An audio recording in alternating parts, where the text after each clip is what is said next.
갈라디아서는 로마서와 함께 우리를 구원하는 이 복음의 의미를 잘 설명하는 책입니다. 로마서는 우리가 예수님을 믿음으로 의롭게 되고 구원을 받는다 하는 것을 잘 설명한 책이고, 갈라디아서는 그것을 잘 요약한 책입니다. 그래서 갈라디아서를 작은 로마서라고 부릅니다. 갈라디아서에서 사도 바울은 예수님을 믿는 것에 추가하여 이 율법을 지켜야 구원을 받는다라고 주장하는 거짓 교사들의 가르침을 변질된 복음이라고 비난했습니다. 그리고 그것은 복음이 아니다라고 강조했습니다. 어제 묵상한 1장 11절부터 사도 바울은 자신이 복음 전도자가 된 그 과정, 자기의 생애를 말하면서 자기가 전하는 그 복음이 어디에서 비롯되었는지를 말합니다. 바울은 자신이 전하는 복음은 사람과는 전혀 관계없이 오직 예수님으로부터 온 것이라고 말합니다. 바울은 자신이 예수님을 믿고 복음을 알고 복음을 전하는 그런 사람이 되는 과정에서 어떤 사람도 개입하지 않았다는 점을 강조합니다. 이런 과정을 설명하는 것은 사도 바울이 갈라디아 지방에서 전한 그 복음이 진정한 복음이라는 것을 강조하는 것입니다. 오늘 본문에서도 바울은 자신의 생애를 말하면서 자신이 전한 복음에 사람의 영향이 미치지 않았다 하는 점을 강조합니다. 18절, 19절 그 후 3년 만에 내가 게바를 방문하려고 예루살렘에 올라가서 그와 함께 15일을 머무는 동안 주의 형제 야고보 외에 다른 사도들을 보지 못하였노라. 어제 묵상한 17절에서 바울은 다메섹에서 회심한 후에 예루살렘으로 가지 않고 아라비아로 갔다고 하였습니다. 그리고 그곳에서 머물다가 다시 다메섹으로 돌아왔다고 했습니다. 바울은 그 뒤 3년 만에 게바를 만나려고, 즉 베드로를 만나려고 예루살렘으로 올라갔습니다. 바울은 예루살렘에서 게바와 베드로와 15일 동안 머물렀는데 그동안 주의 형제 야고보, 즉 예수님의 동생 야고보만 만났고 다른 사도들은 만나지 못했다고 했습니다. 이렇게 바울은 예루살렘에 올라가서 베드로와 야고보만 만났습니다. 이것은 사도 바울이 다른 사도들 또 다른 사람들에게는 인정을 받으려고 애쓰지 않았다는 걸 강조하는 것입니다. 사도 바울은 단지 복음을 전하는 것에만 관심을 두었고 여러 사람 만나서 사람의 영향을 받는 것을 경계하였습니다. 20절 보라 내가 너희에게 쓰는 것은 하나님 앞에서 거짓말이 아니로다. 바울은 자기의 말이 결코 거짓이 아니다라는 걸 강조하면서 하나님 앞에서 맹세할 수 있다고 하였습니다. 이렇게 바울은 사람에게 인정받으려고 노력하지 않았다는 것을 거듭 강조합니다. 이것은 자기가 전하는 복음에도 사람의 영향이 미치지 않았다 하는 점을 강조하는 것입니다. 21절 이하에서 사도 바울은 수리아와 길리기아 지방에서 복음을 전했다고 말합니다. 21절 그 후에 내가 수리아와 길리기아 지방에 이르렀으나 바울이 예루살렘에 15일 동안 머물다가 수리아와 길리기아로 갔습니다. 수리아는 시리아인데요. 갈릴리 북쪽에 있습니다. 이 당시 수리아의 수도가 안디옥입니다.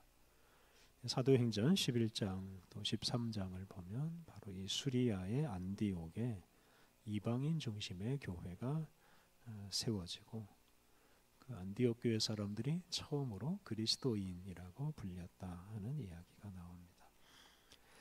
이렇게 안디옥의 교회가 세워지자 예루살렘 교회는 이 안디옥 교회에 바나바라는 사람을 파송해서 그 교회를 지도하게 하였습니다.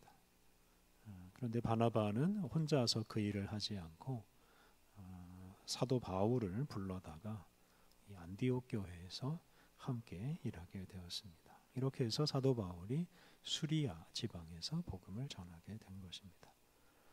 그리고 나중에는 안디옥 교회가 이 바나바와 바울을 복음을 전하는 선교사로 임명을 하고 파송합니다.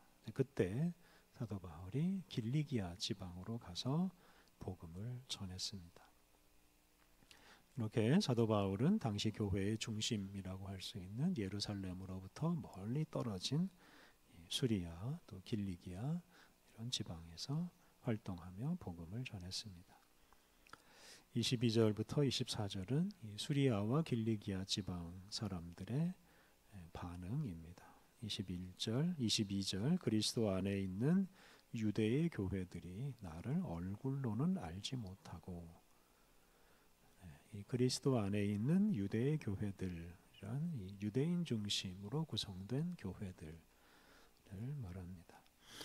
사도행전에 나오듯이 이 복음 전도자들이 초기에는 유대인들이 모여 있는 회당에서 복음을 많이 전했습니다.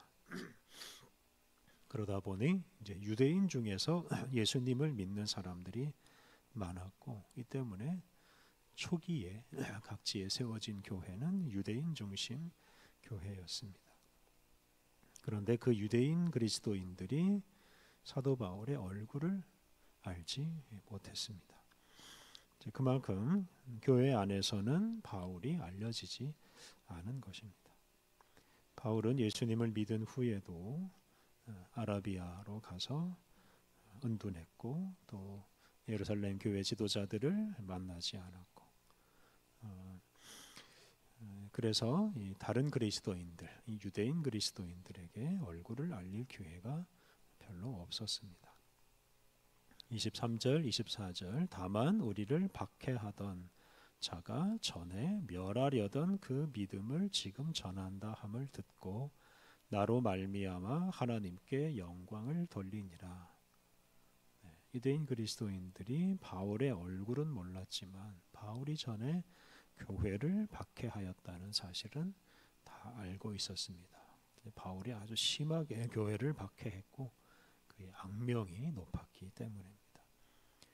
그렇게 교회를 박해하고 예수님을 믿는 믿음을 멸하려고 했던 사람이 정반대로 그 예수님을 믿으라고 전했습니다. 그 모습을 본 유대인 그리스도인들이 하나님께 영광을 돌렸습니다. 복음을 없애려고 했던 사람이 그 복음을 통해 철저하게 변화되고 그 복음을 전하는 사람이 된 것을 보고 많은 사람들이 하나님께 영광을 돌린 것입니다. 사도 바울은 앞서 묵상한 1장 1절에서 자신이 사람으로 말미암아 복음 전도자가 되지 않고 오직 아버지 하나님과 예수님으로 말미암아 전도자가 되었다고 강조했습니다. 그리고 자기가 전한 복음은 오직 예수님으로 말미암은 것이라고 강조했습니다. 오늘 본문에서도 바울은 자기는 사람에게 인정받으려고 애쓰지 않았다는 것을 강조하였습니다. 그리고 이렇게 자기가 사람에게 인정을 받으려고 하지 않았기 때문에 사람이 아니라 하나님의 영광을 드러내는 사람이 되었다고 말했습니다. 우리를 그리스도인이 되게 한 복음, 그것은 오직 예수님으로 말미암아 생겨난 것입니다. 예수님이 우리 위에 오시고 우리 위에 사시고 우리 위에 고난받으시고 죽으시고 부활하심으로 바로 그 복음이 생겼습니다. 그 복음을 영접하는 사람들이 구원의 은총을 받아 누립니다. 그러므로 우리가 이 복음을 변질시키지 않고 그대로 지키고 그대로 전해야 합니다.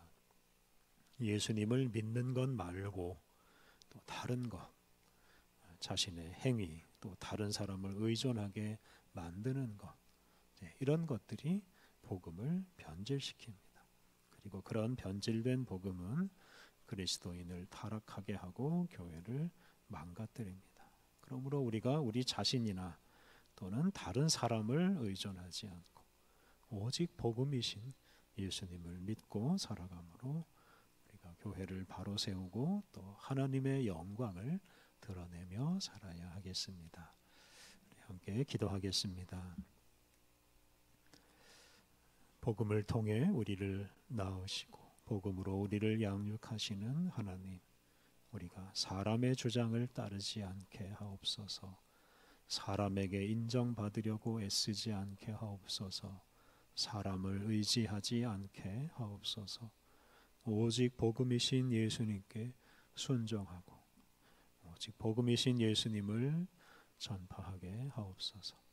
우리가 오직 복음을 따라 살아감으로 주님의 영광을 온 세상에 모든 사람에게 드러내게 하옵소서. 아버지 하나님, 오늘도 우리를 깨워주시고 주님과 함께 새날을 시작하게 하시니 감사합니다. 오늘도 거룩하신 주님과 온종일 동행하며 주님께서 주시는 은혜와 기쁨을 누리며 살게 하여 주옵소서. 우리에게 주어진 모든 일에 충성하게 하옵소서. 우리들이 가는 곳마다 하나님의 뜻이 이루어지게 하여 주옵소서. 오늘 모든 일정을 주님께 의탁하오며 예수님의 이름으로 기도드립니다. 아멘.